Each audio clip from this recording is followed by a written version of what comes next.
Hey everybody, JaffaArchfiend here. Well, today's episode is a reaction to Death Battle. Yang versus Tifa. This one I particularly want to do a reaction for because I quite like Ruby, and I've got some passing knowledge of Final Fantasy. Now, my original plan was to do this as a double reaction with Scottish Jedi.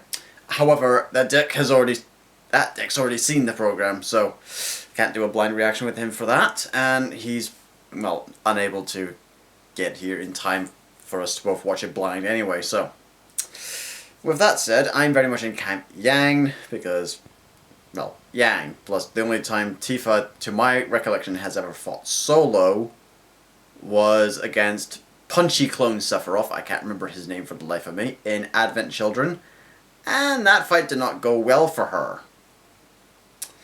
So, well, to be honest, Tifa's got more material to work with, both in terms of materia and in terms of actual how much stuff's being put out for her. I mean, Yang's only got 2 seasons of its show, whilst Tifa has been around for a hell of a lot longer, so it's got more material to work from. So, yeah. Well, enough stalling, let's dive on in and take a look-see at this death battle. Screw attack. Death battle. Punching! The most useful language in the world when words fail, and these two lovely ladies are fluent in it. Yang Xiaolong, the adventurous huntress from Ruby. And Tifa Lockhart, the Final Fantasy heavy hitter with enormous power. He's Wiz and I'm Boomstick. And it's our job to analyze their weapons, armor, and skills to find out who would win a death battle. Oh yes, this is gonna look good. The world of Remnant is, well, crazy. Vicious creatures called Grim run wild, entire cities have gone to waste, and every single weapon is also a gun. Oh yeah. Even nunchucks. Oh, that sounds like Disneyland to me. The happiest, most gun-filled place on Earth. Luckily, the world is protected by the Huntsmen and Huntresses, an elite group of expertly trained warriors. And where else would you get the training to kill bloodthirsty monsters than from high school? Oh, I can't believe my baby sister's going to Beacon with me. This is the best day ever! Please stop. After losing her mother to mysterious circumstances and being trained all her life by her hero legend of an uncle, Yang Xiaolong was accepted into Beacon Academy. It's kind of like Hogwarts, except replace wands and books with swords, sniper rifles, and giant transforming scythes. Man, this place just keeps getting better and better. Seriously, I know where I'm gonna retire. A natural fighter and thrill seeker at heart, Yang fit right in and soon found herself a member of the color-coordinated team, Ruby, led by her younger sister, Ruby. Because that's not confusing at all. I'm talking about kicking off the semester with a bang. I always kick my semesters off with a yang. Guys, am I right? Food fight! Yang's time at Beacon was well spent, and she became the master of punching all the things. See, while Yang's fellow teammates wield a scythe, a couple swords, some big guns, Yang's style of combat takes a more direct approach. Yeah, she does, with her shotgun gauntlets. Her 2 golden bracelets aren't just stylish, they extend to form a weapon called the Ember Celica. With just Boom, a punch, baby. the Ember Celica fires off a flash of kinetic energy, blasting a foe with an explosion of force and a beautiful sound. I'm so hungry! To top it off, these concussive blasts can fly several hundred feet. Yang is one of the few people I know who can punch a bird out of the sky. That's what you get for crapping on my car. In addition, like most huntresses, Yang can manifest her soul as an aura. Aura can be used to block deadly attacks and heal minor wounds, and Yang's is no different. But my favorite way she uses her aura is when she goes Super Saiyan. Many hunters and huntresses possess a semblance, a special power unique to them that makes Beacon Academy look a little more like the Xavier School for Gifted Youngsters. Yang's semblance absorbs damage from hits she takes, adding them to her own physical power. After taking just 2 attacks from a mech suit, she was strong enough to shatter the whole thing in one go. Unfortunately, her semblance does not increase her aura's defense, so she feels the full force of everything that hits her aura, and can only absorb power so long as she remains conscious. Luckily, she's pretty tough. Yang survived a punch that easily smashed her through a concrete pillar. You know, the ones designed to hold up entire bridges? And during a food fight, remember this is high school, Yang was knocked up into the air and did not come back down for about 100 seconds. More than enough time to reach terminal velocity. This means upon landing, she took an impact of nearly 50 tons of force. And stood right back up like it was nothing. Oh, what a waste of good food. Despite this, Yang can only take so much. Her aura has a limit, as does her short temper. Pushing both of these too far leaves her extremely vulnerable. Like when this ice cream lady knocked her out because Yang had been fighting monsters all day with no sleep. It's also worth noting Yang is less adaptable when fighting against foes specializing in kicks. Still, she's confident she's one of the best in her class and dedicated to graduating Huntress School so she can travel the world fighting everyone just for the thrill of it.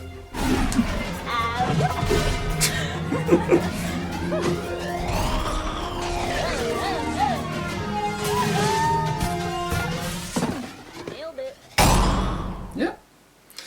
So that's Yang. Let's move on to Tifa. Far to the west on the planet Gaia lies a small mountain village called Nibelheim. At first glance, this town appears calm and peaceful, not worth a second look. Until a sword-wielding goth guy found his alien mother hidden inside. He's celebrated with fireworks. After losing her parents and watching the madman Sephiroth burn her hometown to ashes, Tifa Lockhart joined Avalanche, a group dedicated to protecting the planet from ecological harm and meteors. Speaking of meteors, check out the size of the Boomstick! What? I was talking about the meteor. Sure you were. Yeah. Anyway, Tifa was thrust into the stereotypical gender role of housekeeper by maintaining the hidden Avalanche home base 7th Heaven. But it wasn't all bad because it also doubled as a bar. And she doubled as a bouncer. Now, I've been thrown out of my fair share of bars for totally illegitimate reasons, but not even I would urinate on the 7th Heaven jukebox with Tifa on guard. Smart choice, since she is a master of close quarters combat. Yeah, that's the guy I was Tifa on is about. a feint brawler, adept at surprising foes with quick, powerful strikes. And as she traveled with her friend Cloud to save the planet, she learned 7 legendary techniques, the limit breaks. Accessing her inner gambler, Tifa's limit breaks include rapid-fire punches, explosive throwdowns, and summoning dolphins who uppercut people? Well, that's just awesome! That was a thing? And if she manages to throw all of them in order, she charges the last of her limit energy into one final titanic punch. The final heaven. Fuck you, squirrel! Tifa is ready to throw down at a moment's notice, and even wears leather gloves everywhere she goes just in case a fight comes her way. And if she decides to get really serious, Miss Lockhart busts out her 2 round, beautiful ultimate weapons. Don't you dare! The Premium Heart. Oh. Well, the premium heart increases Tifa's striking power immensely and continues to do so over time as she builds limit energy. However, they lose this increase after Tifa uses her limit breaks and need time to charge back up. Oh, that sounds like it could be a problem. Oh, if she didn't also have magic. In Final Fantasy Oh, VII, yeah. there's a wide variety of magical ability granting gems called materia. Any person can wield any materia, and it's up to the game's actual player to decide who gets what, giving Tifa no standard materia setup. However, thanks to the Dissidia Fighting series, we know Tifa prefers to carry fire and ice materia into battle. These fire and ice materia let Tifa conjure and wield fire and ice. Combine that with her freakish superhuman strength, and she's like an unstoppable powerhouse. Well, her immense power does come at a price. Her skills in speed and defense are somewhat lacking, making her something of a glass cannon. But to help make up for this, Tifa wears 2 armor pieces. She wears a ribbon on her arm in memory of her late friend Aerith, Come on, man. Don't bring that up. which protects her from negative effects like poison and paralysis. She also likely wears the Minerva band to defend from fire and ice. Glass cannon or not, her strength is ridiculous. She's strong enough to fight an embodiment of Sephiroth and throw giant monsters around like nothing. And there was the time she helped throw Cloud through the air to reach the flying monster Bahamut Sin. After leaving Tifa's hand, you can see a Mach cone form around Cloud, which means Tifa must have helped throw him with enough force to break the sound barrier. Oh, Cloud's a lightweight. Oh, boy. Come on, how hard can that be? Well, factoring in the weight of Cloud and his giant weapon. He must have been thrown with up to 153 tons of force.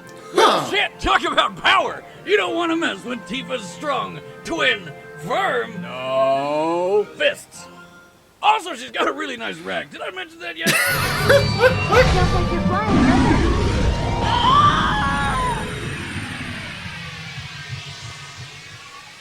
Well, this should be entertaining. Do do do do do. Oh boy. All done. Right, let's do All right, this. the combatants are set. Let's end this debate once and for all. It's time for a The death battle! battle!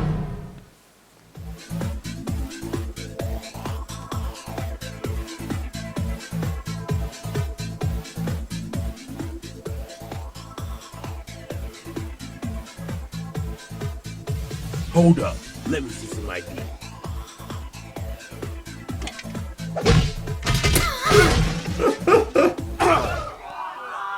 Hello. No need to panic, people. Just looking for someone. I will take a strawberry sunrise, though. No ice. Thanks. Sorry, miss. I think you'd better turn yourself around and look elsewhere. So, does this mean no sunrise? Yep. Boom!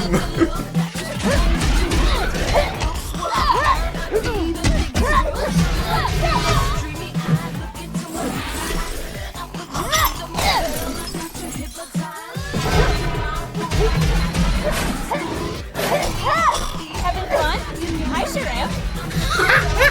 Don't mock me! Oof!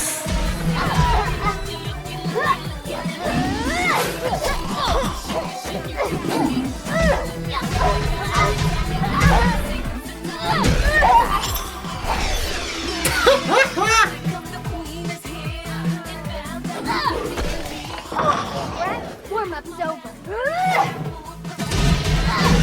I'm going to blow you out of the water!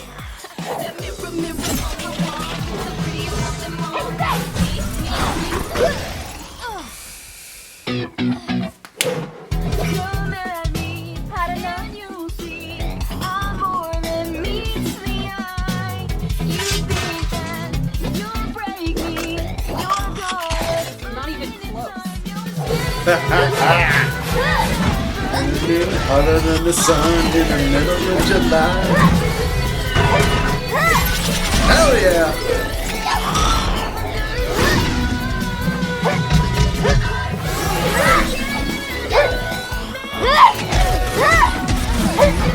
You're going down! Oh boy. Don't move!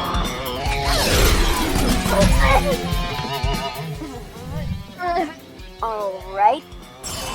Let's see if you can keep up with this.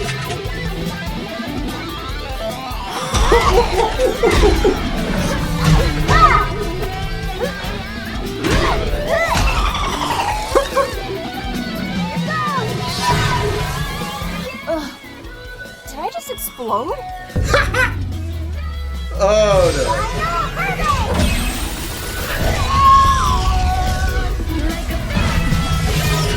What in the world?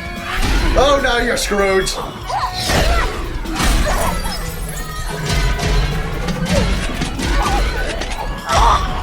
Like that? Oh yeah! Nailed it. Cross another potential wife off the list. Tifa was naturally stronger and more experienced than Yang, but Yang's semblance quickly turned all Tifa's power against her. Even the Minerva Band, the best of Tifa's armor options to counter Yang's strength and shotgun blast, was eventually overtaken by the semblance. Plus, while Tifa could lift creatures many times heavier than Cloud using her limit breaks, she never shows this kind of strength anywhere else, implying that this power is exclusive to those limit breaks rather than something she possesses naturally. And even though Tifa's premium heart increased in power over time, they reset after her limit breaks, while Yang's power kept on rising. However, Yang's real trump card was her aura. Her semblance would have been useless if she could not survive Tifa's attacks. Luckily, her aura is durable enough to take a punch that shattered a concrete pillar about 4 feet wide, a feat which requires at least 1,400 tons of force. That's the equivalent of having 360 jetliners fall on your face. Yang's power just pulled through in a snap. The winner is Yang Xiaolong. Oh yeah! Next time who's next? on Death Battle. Who's next for Death Battle? Hello, Chad and Ben and all you Death Battle fans. What the hell? Oh, Wiz and Boomstick had a great scheme going on for a while there, having you follow them on Twitter to find out which of your favorite characters they were going to massacre in the next fight. Well, now it's my turn. You see this? It's the hard drive that contains all the Death Battle matchups and outcomes for the next year. And it's mine now. If you ever want to see your precious Death Battle again, well, you know what to do. To prove that I have the content, I will release the next matchup in the season finale of The Industry this Saturday. The name's John Francis McCullough, and Death Battle is mine. Alright. That wasn't a real hard drive though, right? No, I got it right. Shit. Huh. Well, that's bloody annoying. But yes, Yang beat Tifa. Ha ha ha ha ha ha ha ha. Yes! Sorry, am I a little too pleased that my waifu beat one of my waifus beat Tifa, but if a Final Fantasy character? Yes! Oh yes, the power of Ruby. Although there is one fight I would love to see in terms of the Ruby fights. Ruby versus Maka Alburn from Soul Eater. Seriously, you got two scythe wielders. They need to be put up against each other. It just has to happen. It's one of those fights that just has to happen. But yes, Yang versus Tifa. Yes. I'm pleased. Oh, shush. JaffaArchfiend, out.